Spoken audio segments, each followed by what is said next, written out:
시간 22번째.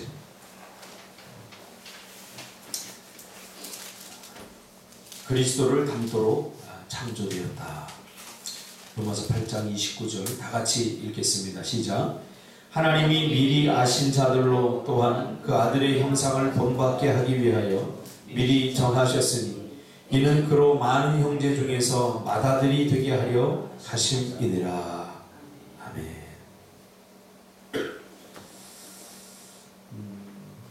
누구나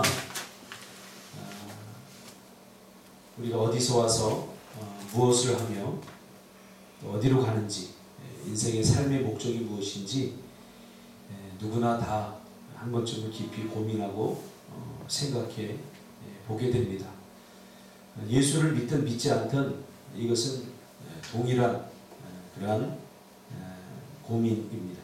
어제도 우리 교회 그 이미정 집사님이 그 전도회원 그분이 그 인하대 교수님이신데 물리학을 가르치는 교수님이시더라고요. 그래서 저하고 잠깐 이렇게 이야기를 나누는데 이분도 정말 신이 있을까 없을까에 대해서 과학적으로 많이 고민을 하시고 없다 이렇게 결론을 내리시고 오랫동안 교회에 한 번도 나오지 않았었는데 어제 이렇게 나와서 저하고 이야기하면서 제가 드는 생각이 뭐냐면 인간은 누구나 다 이런 고민을 갖고 신이 있는가 없는가 다 고민을 하게 되어 있구나. 왜냐하면 우리가 하나님의 형상을 따라 지음을 받았기 때문에 다 이런 고민을 하게 됐습니다. 죄 때문에 그 하나님의 형상이 파괴됐습니다. 그래서 우리는 다 이런 고민들을 하고 있는 것입니다. 하나님은 우리를 만드실 때에 그리스도를 닮도록 창조하셨습니다. 우리를 하나님의 형상대로 지으시고 그리고 더욱더 하나님을 닮도록 그렇게 창조하셨습니다. 하지만 우리에게 하나님의 형상은 완전하지 않고 죄에 의해서 손상되고 왜곡되었습니다. 하나님의 형상이라고 하는 것은 지정의입니다. 우리가 지식적인 활동을 하고 또 정서적으로 감동을 느끼고 슬픔을 느끼고 희노애락을 느끼고 의지적으로 내가 뭘 해야 되겠다 또 하지 말아야 되겠다 결단하고 뜻을 정하고 하는 이 모든 것들은 다 하나님을 닮았기 때문에 그렇게 할 수 있다는 사실이죠. 오직 하나님의 형상을 따라 지음을 받은 인간만이 이런 지정의적 활동을 하는 것입니다. 동물들도 하는 것 같지만 사실은 그냥 본능적인 것입니다. 동물들은 하나님의 형상을 따라 지음을 받지 않았기 때문에 그런 거죠. 근데 죄로 말미암아 이 지정의가 파괴되어 버렸어요. 지식적으로는 우리가 하나님을 명확하게 알았지만 이제는 흐릿하게 알게 되죠. 죄가 그것을 파괴했기 때문이죠. 그래서 하나님을 명확히 알던 지식들이 깨어져 버리니까 어느 정도까지 우리가 타락했냐면 신은 없다. 혹은 신은 있긴 있는데 그 신이 하나님이다라고 하는 사실을 명확하게 아는 데까지 이르지 못합니다. 그래서 하나님께서는 특별 계시인 성경을 통해서 자신을 우리에게 계시해 주게 된 거죠. 그 신이 바로 나다, 하나님이다 하고 우리가 우리 선지자들을 통해서 성경을 우리에게 주신 거죠. 또 정서적으로도 마찬가지입니다. 우리가 희노애락을 우리가 느끼는 것은 다 하나님의 성품을 따라 지음을 받았기 때문이죠. 그런데 죄 때문에 그것이 손상되고 또 잘못되어지고 왜곡되어졌다는 거죠. 이 하나님의 성품들이 하나님은 우리가 잃어버린 완전한 형상을 다시 찾도록 그래서 예수님을 이 땅에 보내주셨습니다. 그래서 예수를 믿음으로 우리는 이 하나님의 형상이 회복되는 것입니다. 근데 완전히 회복된 것이 아닙니다. 회복되어져 가는 그런 과정 속에 있는 거죠. 그래서 우리는 이미 하나님의 백성이 되었음에도 불구하고 여러 가지 죄를 짓기도 하고 왜곡된 그러한 인격과 또 잘못되어진 그러한 성격들, 기질들 이런 것들을 가지고 우리가 살아가게 되는 거죠. 제가 늘 강조하지만 하나님께서 우리를 구원해 주신 것은 완벽한 상태로 구원해 주신 것이 절대 아니에요. 우리가 그것을 항상 기억해야 돼요. 그래서 교회 안에는 또 성도가 성도를 서로 바라볼 때에는 완벽함으로 바라봐서는 절대 안 됩니다. 아무리 직분이 뭐 장로님이고 목사고 안수집사고 권사님이고 그래도 다 인격적 부족함들이 다 있다는 사실이에요. 누구나. 이제 우리가 예수님이 다시 오셔서 이 땅에 종말이 오고 우리가 천국에 가면 그때 이러한 모순들이 다 벗겨지죠. 그때는 우리의 그리스도의 성품이 완성되어져서 이제는 신적인 존재로 우리가 그것을 베드로 전후서에 보면 나오죠. 신적인 존재로 우리가 다시 입힘을 받는다고 이렇게 성경은 말하고 있습니다. 그래서 하나님은 우리가 잃어버린 완전한 형상을 다시 찾도록 예수를 이 땅에 보내주신 것은 바로 구원받았지만 여전히 부족한 그러한 그리스도의 형상을 닮아가는 과정 속에 우리가 있게 되는 것입니다. 이러한 모습으로 서로가 서로를 바라봐야 교회가 든든해지는 것입니다. 그렇지 않으면 서로의 실수를 우리가 지적하면서 서로의 잘못을 비난하면서 교회는 분열되어 가고 또 그리스도인들은 서로가 서로에게 상처를 주는 그런 존재들이 될 수밖에 없다는 거죠. 우리의 목적은 편안한 삶이 아니라 그러므로 그리스도의 인격이다. 우리의 목적은 그리스도의 목적이 그리스도의 인격을 닮아가는 것. 그리스도의 인격이 우리의 인격이 되는 것. 그것이 우리의 삶의 목적입니다. 그러니까 예수 믿고 편안하고 안락한 삶 사는 것이 우리의 목적이 아니죠. 예수님께서 이 땅에 십자가를 지고 죽으신 것은 그 잃어버렸던 신의 성품, 지정의가 파괴된 그 모든 것들을 다시 회복시켜줘서 바로 그리스도의 인격을 가지고 살아가도록 하게 하기 위한 것입니다. 그러므로 우리는 그리스도의 인격이 되어야 되는 거죠. 그것은 우리가 편안한 삶을 살게 되거나 우리 개인의 고유한 성격을 버리는 것이 아니라 인격을 개발하는 것이다. 그렇죠? 그리스도의 인격을 모델링으로 삼아서 우리가 그 인격을 배우고 또 잃어버렸던 그 인격들을 다시 회복해 나가는 또 왜곡된 인격들이 치유되는 그러한 과정에 우리가 있는 거죠. 이 땅에서의 삶은 천국에서의 삶을 위해 우리의 인격이 성장하고 강화하기 위해 주신 것이다. 그렇죠? 그래서 우리는 예수를 믿기 전과 후가 달라져야 되죠. 달라져야 됩니다. 분명히. 왜냐하면 존재론적으로도 우리가 법정적으로도 하나님의 백성이 된 것입니다. 그래서 이미 하나님의 백성이 된 것은 자연적으로 하나님의 백성이 되도록 그렇게 하신 것은 아니라는 사실 제가 설명을 했습니다. 구원론을 할 때. 그래서 우리가 두 가지를 이해해야 된다고 했죠. 이미 법정적으로는 하나님의 백성이 되었지만 인식론적으로는 우리가 과거의 옛 성품들, 옛 습관들 이런 것에 너무 지금 오랫동안 살아왔기 때문에 그런 것들이 아직도 남아있어요. 우리가. 그렇죠? 법적으로 양자가 되어서 하나님의 자녀가 되었음에도 불구하고 죄의 종으로 살아가면서 생겼던 삶의 습관들, 죄의 습관들이 아직 여전히 우리에게 남아있다는 거죠. 그래서 이런 것들을 버리고 이제 그리스도의 성품으로 우리 인격을 개발해가는 그러한 과정 속에 우리가 있다는 거죠. 그래서 베드로는 이것을 그 과정을 피 흘리기까지 싸워서 이루어내야 되는 과정이라고 그렇게 말하고 있습니다. 그래서 성장시키고 또 강화시키는 더 완성도를 높여가는 더 그러한 과정을 우리가 지금 겪고 있는 겁니다. 하나님의 영이 우리 안에서 역사하고 있다. 그렇죠? 우리 안에 이제 죄의 영이 가득 찼다가 악한 영이 찼다가 이제는 세상의 영이 우리를 지배하다가 예수를 믿는 순간 우리 안에 성령이 있다는 것을 우리가 깨닫게 됩니다. 그래서 누구든지 성령이 아니고서는 그리스도를 예수라고 말할 수 없다. 이렇게 성경은 말하고 있죠. 그러니까 우리 안에 누가 있어요? 그리스도의 영이 우리 안에, 성령이 우리 안에 다 있습니다. 예수를 믿는 사람에게는. 우리 안에 그리스도를 닮은 성품을 만드는 것은 성령의 일이다. 그렇죠? 그래서 우리를 그리스도처럼 변화시키고 그리스도의 인격이 되게 하는 그 모든 것을 하는 것은 주체는 성령님이십니다. 성령. 그래서 우리가 결심하고 다짐하고 나는 이렇게 살지 말아야지, 죄 짓지 말아야지 결심함에도 불구하고 잘 안 되는 것이 바로 그러한 이유에서 그럽니다. 나만의 결단을 가지고는 안 된다는 것입니다. 그래서 우리는 이 그리스도의 인격을 닮아가기 위해서 철저히 성령님을 의지해야 됩니다. 내 왜곡된 성품들, 내 잘못된 그런 기질들, 죄로 말미암아 깨어져 버린 상처로 말미암아 잘못되어진 그러한 성품들은 바로 성령의 모든 주체적인 역사이기 때문에 그런 거죠.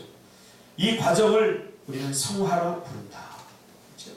그래서 구원의, 우리 장로교에서는 구원의 서점을 우리가 보통 9가지로 이렇게 말합니다. 그래서 우리 학교에서도 우리 박형영 박사의 구원의 9가지 서점에 대해서 우리가 공부를 합니다. 하나님께서 부르시고 해서 9가지까지 있는데 이 땅에서 이루어지는 것은 성화까지입니다. 성화. 영화의 과정이 있는데 그것은 영화는 정말로 그리스도처럼 되는 거예요.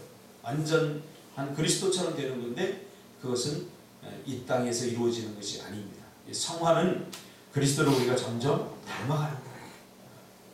과거의 죄의 습관들을 버리고 이 과정을 그래서 우리가 성화라고 부릅니다.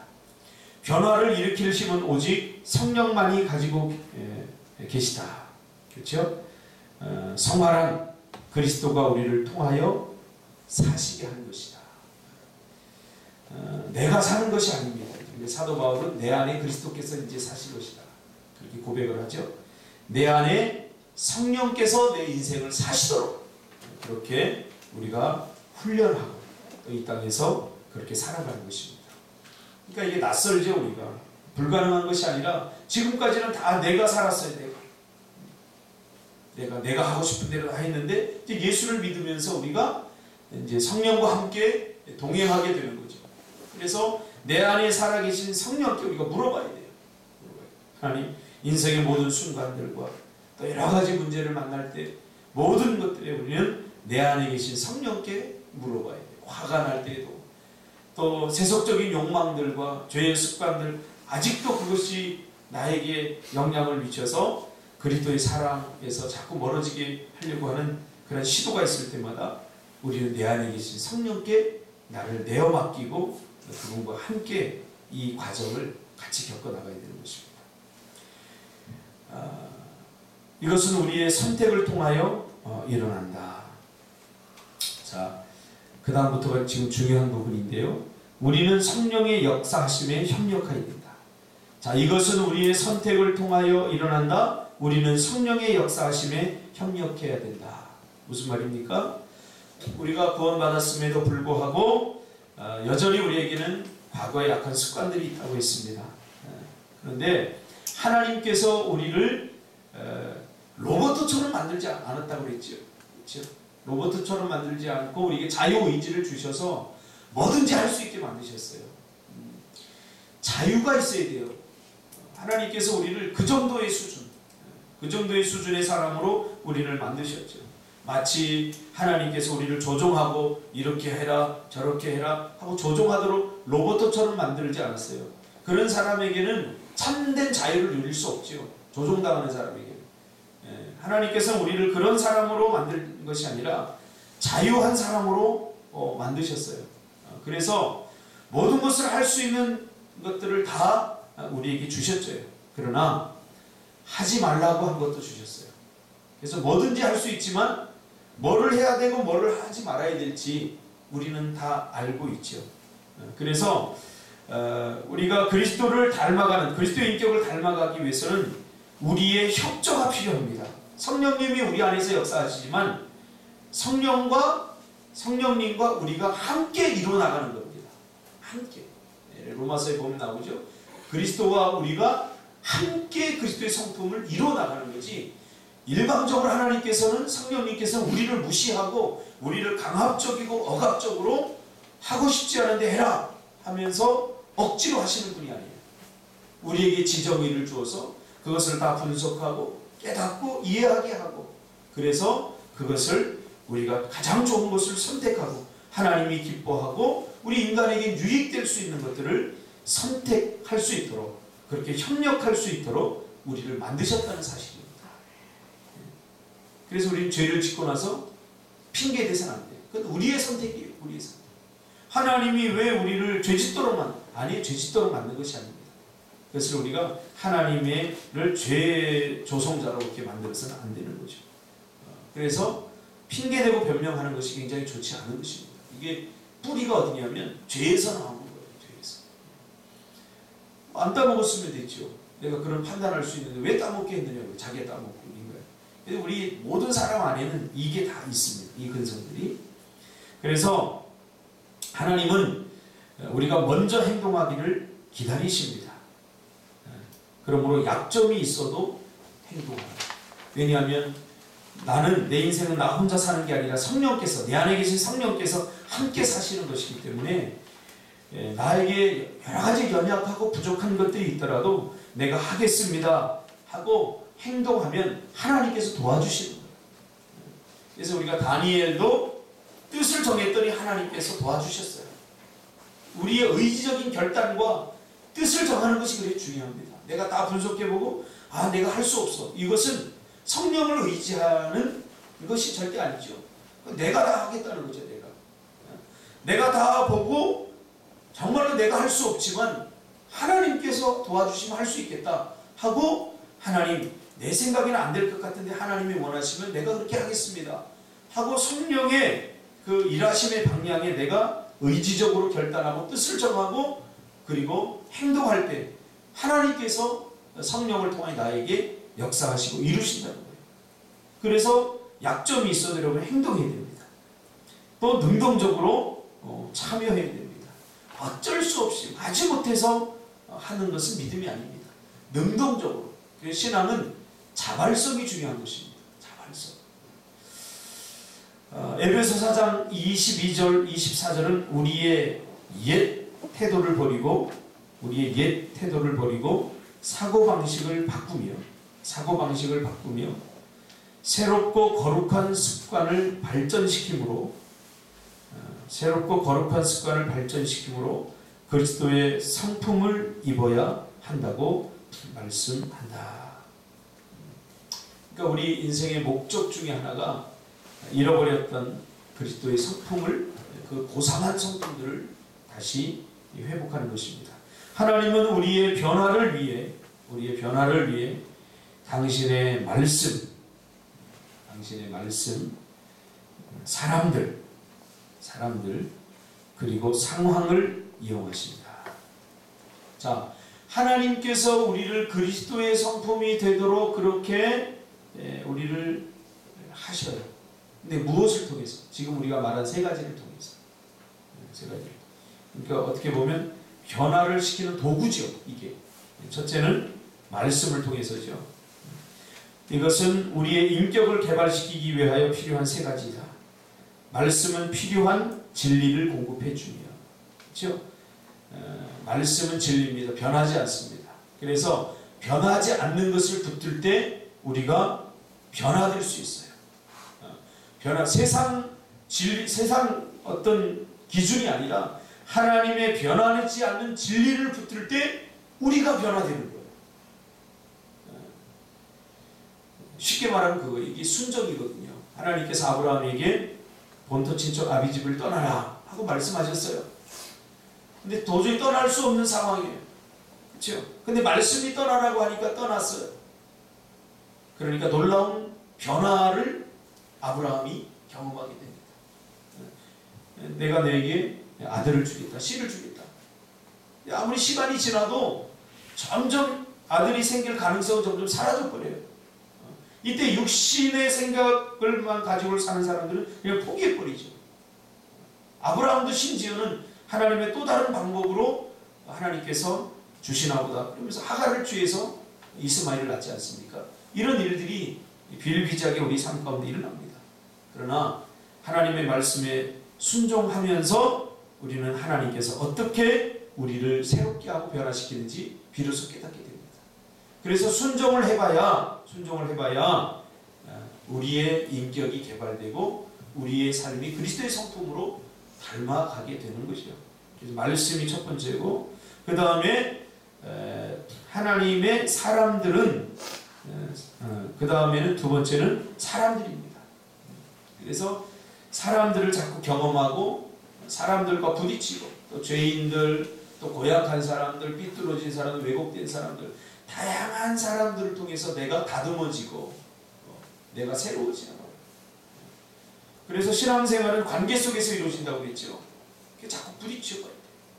교회라고 하는 것은 죄인들이 모인 곳이기 때문에 이 교회 안에서 온갖 더럽고 추잡한 일이 다 일어날 수 있다는 것을 우리가 잊어서는 안 돼요.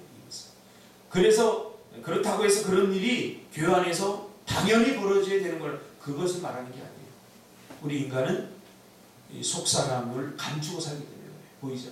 어제도 그 인하대 교수가 와서 이렇게 이야기하는데, 왜 교회를 안 다니냐 하고 제가 물어봤더니 그 중에 하나가 뭐냐면 그거더라고요. 교회가 세상으로부터 너무 욕먹고 또 믿을 수 없다. 교회는 사람들이 교회 다니면 좀 선하고 착하게 살아야 되는데 그렇지 못한 것을 너무나 많이 봤기 때문에 자기는 성당을 시간 있을 때 굳이 종교를 가져야 된다면 나는 성당을 가야 되겠다. 왜 성당을 이렇게 다닌다고 그렇게 얘기를 하더라고요.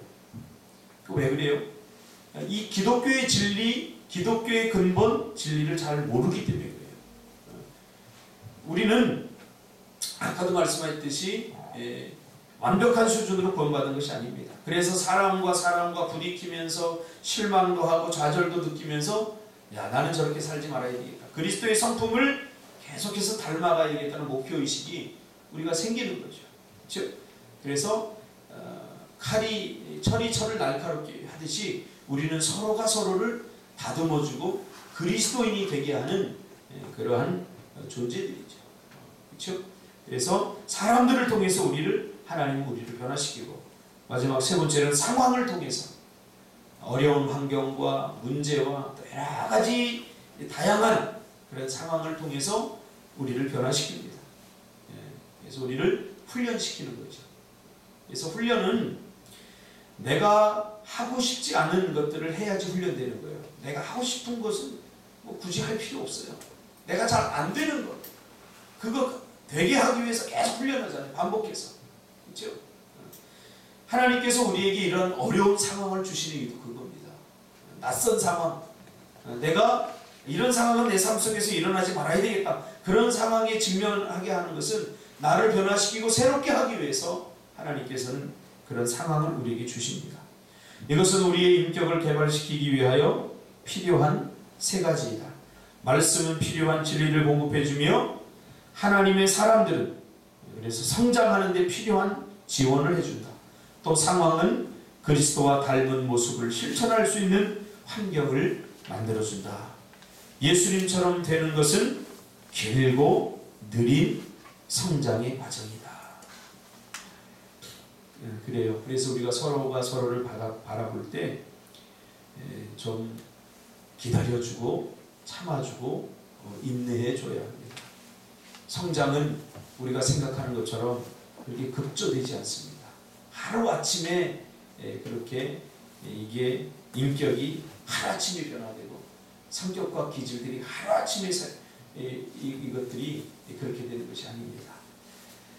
느리지만 길고 느린 인내의 과정을 통해서 마치 봄에 씨앗을 뿌리면 여름에 물 주고 가꾸고 가을에 동무들이 기다리잖아요.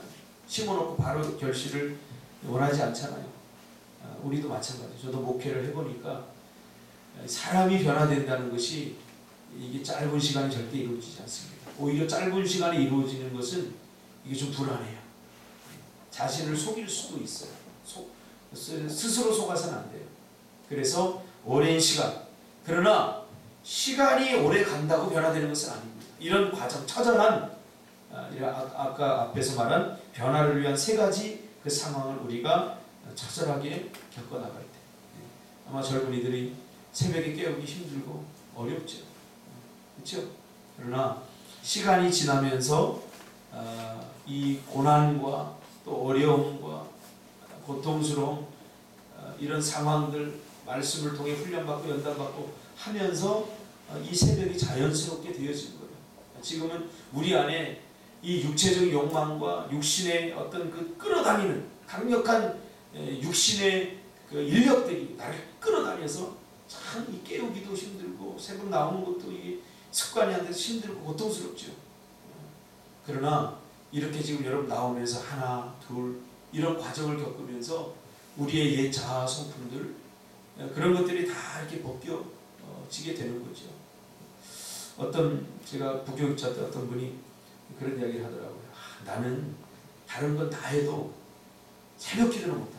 하나님이 그거를 자기한테 하나님께 그렇게 기도한다고. 이것만 봐달라고. 하나님 이것만 봐주세요. 난 다른 건 다 해도 난 새벽 기도는 좋대요. 또 어떤 사람은 다른 건 내가 다 해도 금식 기도는 못하겠다. 그런데요. 제가 그 교회 심호하는 동안 다 깨졌어요. 다 깨졌어요. 왜냐하면 그 새벽 기도 못하겠다고 한 분은 딸이 어느 날 이 뇌 종양이 걸려가지고 이제 얘가 좀 힘들다. 가는 가망이 없다. 그러니까 새벽에 나와서 기도 안 할 수 있나요? 나오더라고요. 새벽에 나와서 기도하고 울면서 기도하고 그렇게 몇 달을 하더니 뭐 그 다음부터는 새벽 기도 체질이 됐어요. 체질. 나는 절대 금식 기도는 난 못한다. 난 한 끼만 굶어도 막 화가 나고 짜증이 나서 못한다. 이게 뭐예요? 내 안에 이 육신의 자아 욕망들이 아주 강력하게 나를 사망의 권세로 끌어당기는 힘이 있기 때문에 그래요. 그런데 뭐 자녀가 이제 대학 가는데 다 떨어져 버리니까 이게 뭐 금식기도 하러 갔다고 오늘 안 보여갖고 어디 갔다고 그러니까 오살리 금식기도에 금식하러 갔다고 그러더라고. 자녀들이 가출하고 막 하니까 이거 감당할 수 없는 거예요. 그러니까 우리가 하나님 앞에 겸손하게 이런 과정들. 그래서 자신에게 그렇게 크게 실망할 필요가 없어요. 이렇게 생각하면 이게 새벽을 잘 못 깨우는 사람들은 더 큰 몽둥이를 이렇게 맞을 가능성이 큰 거예요. 그러니까 이렇게 나오면서 내가 나를 쳐서 복종시키면서 이렇게 나와서 기도하고 하는 이런 과정들이 필요하더라고요. 저도 새벽을 깨우는 것이 아직도 힘들어요. 어렵고 힘들어요. 그러나 이런 과정을 이렇게 겪으면서 이게 굉장히 자연스러워졌어요. 그러므로 예수님처럼 되는 것은 길고 느린 성장의 과정입니다. 이 과정을 여러분 잘 들어보시기 바랍니다. 영적인 성숙은 우리의 삶 동안 계속 이루어질 점차적인 발달 과정이다. 그렇죠? 한 번에 모든 것을 다 하려고 이렇게 욕심부리지 마세요. 서로가 서로를 바라볼 때도 마찬가지입니다. 저 사람 왜 안 변하지? 안 변할 수 있어요. 다 시간이 필요한 겁니다. 우리는 과정 중에 있다. 과정 중에 있다. 내용 요약하시고요. 생각할 점 오늘 하루 반복해서 생각하고 묵상해 보세요. 나는 그리스도를 닮도록 창조되었습니다. 여러분은 이미 그리스도를 닮았고 그리고 이제 점점 더 닮아가도록 그렇게 우리를 구원해 주신 것입니다. 삶으로 떠나는 질문. 첫째, 내 삶의 어떤 부분에서 예수님을 닮아가기 위해 성령의 능력을 구해야 할까? 내가 안 되는 부분. 내가 협조하세요. 나는 못하니까 하나님이 일방적으로 해주세요. 이건 성경을 잘못 이해한 사람입니다. 내가 최선을 다하겠으니 하나님 도와주세요. 해야 돼. 이게 맞아요. 나는 절대 못합니다. 그러니 하나님께서 어떻게 알아서 해보세요. 그것은 성경의 도를 잘못 깨달은 거죠. 두 번째, 내 삶의 변화를 위하여 하나님께서 나에게 마련해 주신 환경은 무엇이 있는가? 그렇죠? 왜 일이 잘 안 풀릴까요? 왜 내 뜻대로 잘 안 될까요? 왜 나에게만 이런 어려운 환경이 있을까요? 왜 나에게만 고통스러운 환경이 있을까요? 우연히 주어진 것이 아니죠. 그것을 통해서 나의 어떤 부분들을 단련하고 연단한 후에 우리를 정금같이 나오게 하시기 위해서 하나님께서 그런 환경을 주신다는 것을 우리는 절대로 잊지 말아야 됩니다. 외울 말씀. 이렇게 해서 우리는 주님의 형상으로 변하여 점점 더 큰 영광에 이릅니다. 그 영광은 성령이신 주님께로부터 나오는 것입니다. 고린도후서 3장 18절 쉬운 성경으로 이렇게 번역하고 있습니다. 하나님은 우리가 무엇을 하는지 doing보다는 어떤 사람인지 being에 더 관심을 가지신다. 릭베른 목사님이 이렇게 이야기했죠. 오늘 하루도 여러분 그리스도의 닮은 그런 모습을 우리의 삶 속에서 드러내시기를 주님의 이름으로 축복합니다. 그리고 우리의 모습 속에 실망하지 말고 우리는 과정 속에 있고 시간이 지나가면서 더 그리스도를 닮는 모습으로 성장하시기를 주님의 이름으로 축복합니다. 기도하겠습니다. 주님